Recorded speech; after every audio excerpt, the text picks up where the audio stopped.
तसव्वुर करें कि आप दुनिया की सबसे ताकतवर फौजों में से एक को कमांड कर रहे हैं। हजारों टैंक्स, एडवांस्ड फाइटर जेट्स, अरबों डॉलर के मिसाइल्स। आप बॉर्डर क्रॉस करते हैं और सोचते हैं कि फतेह जल्दी मिल जाएगी, लेकिन कुछ ही दिनों में आपकी सप्लाई लाइंस लंबी होने लगती हैं। आपके सोल्जर्स बेपनाह पहरों का सामना करते हैं।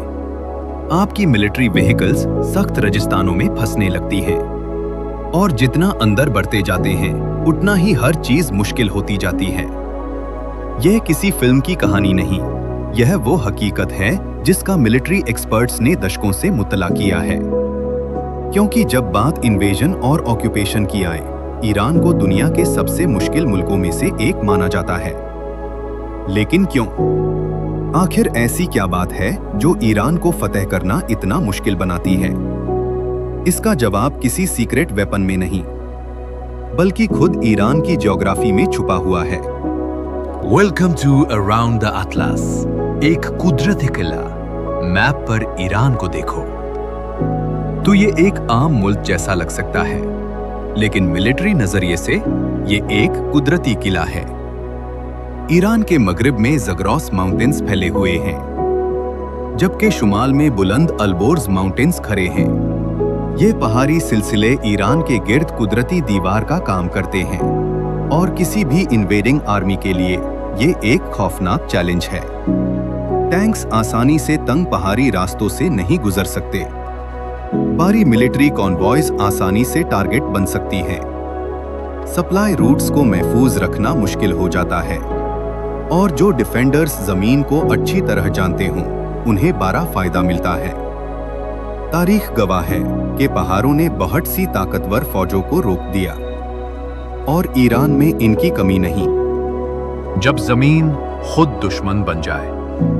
लेकिन पहाड़ों को पार कर लेना ही सब कुछ नहीं।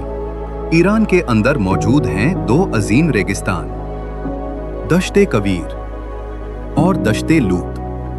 ये आम रेगिस्तान नहीं, उनके कुछ इलाकों में इतनी शदीद गर्मी होती है कि ये दुनिया के गर्म तरीन मकामात में शुमार होते हैं। सोचिए, हजारों सोल्जर्स, फ्यूल ट्रक, खाना, मिलिट्री इक्विपमेंट, इन सबको सैकड़ों किलोमीटर्स तक इस सख्त तरेन में मूव करना कितना मुश्किल होगा। हर किलोमीटर के साथ चैलेंज बढ़ता है। हर सप्लाई लाइन कमजोर होती जाती है। तारीख ने बार बार साबित किया है कि जंग सिर्फ हथियारों से नहीं जीती जाती, जंग लॉजिस्टिक्स से जीती जाती है। और ईरान की जियोग्राफी लॉजिस्टिक्स को एक नाइटमेयर बना देती है। फसल का चैलेंज। फिर आता है एक और बड़ा मसला, फैसला। ईरान का रकबा 1.6 मिलियन स्क्वायर किलोमीटर से ज्यादा है। ये मिडिल ईस्ट के सबसे बड़े मुल्कों में से एक है। अगर कोई फौज बॉर्डर क्रॉस भी कर ले, तो असल चैलेंज उसके बाद शुरू होता है। ईरान के बहुत से अहम शहर और पॉपुलेशन सेंटर्स मुल्क के अंदर गहराई में वाक़ हैं। यानी इन्वॉइडिंग फोर्स को बहुत दूर तक सफर करना पड़ेगा, और साथ ही अपनी सप्लाई लाइंस को भी बचाना पड़ेगा। जितना ज्यादा अंदर जाओगे, उतने ज्यादा रिसोर्सेज खर्च होंगे, उतनी ही वल्नरेबिलिटी बढ़ेगी, और कंट्रोल मेंटेन करना उतना ही मुश्किल होता जाएगा। तारीख का सबक। तारीख भी एक अहम सबक देती है। 1980 में इराक ने ईरान पर हमला किया। बहुत से लोगों को लगा कि यह जंग जल्दी खत्म हो जाएगी, लेकिन ऐसा नहीं हुआ। ये जंग पूरे 8 साल तक चली। दोनों तरफ बहुत बड़ा नुकसान हुआ, और इतने अरसे की लड़ाई के बावजूद किसी को आसान फतह हासिल न हो सकी। उस जंग ने दुनिया को एक बात समझा दी, ईरान में दाखिल होना एक चैलेंज है, लेकिन ईरान को कंट्रोल करना बिल्कुल अलग कहानी है। दुनिया ईरान पर नजर क्यों रखती है?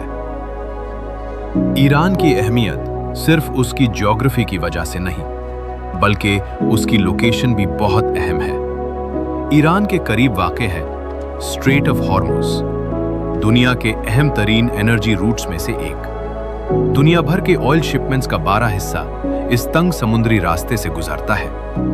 इसीलिए ईरान से मुताल्लिक किसी भी बड़ा कॉन्फ्लिक्ट का असर सिर्फ मिडिल ईस्ट तक महदूद नहीं रहता, बल्कि पूरी दुनिया की इकोनॉमी और फ्यूल प्राइसेस पर भी पड़ सकता है। तो आखिर ईरान को फतह करना इतना मुश्किल क्यों है? क्योंकि ईरान के पास वो चीज है जो बहुत से मुल्क कभी बना ही नहीं सकते। कुदरत का दिया हुआ डिफेंस सिस्टम, बुलंद पहाड़, सख्त रेगिस्तान, बेंटेहा फसलें, स्ट्रैटेजिक लोकेशन और तारीख जो बार बार यह साबित करती है कि इस मुल्क को कंट्रोल करना बहुत महंगा साबित हो सकता है। कभी कभी सबसे ताकतवर डिफेंस, ना कोई दीवार होती है, ना कोई मिसाइल, ना ही कोई वेपन। कभी कभी सबसे ताकतवर डिफेंस खुद जमीन होती है, और ईरान इसकी बेहतरीन मिसाल है।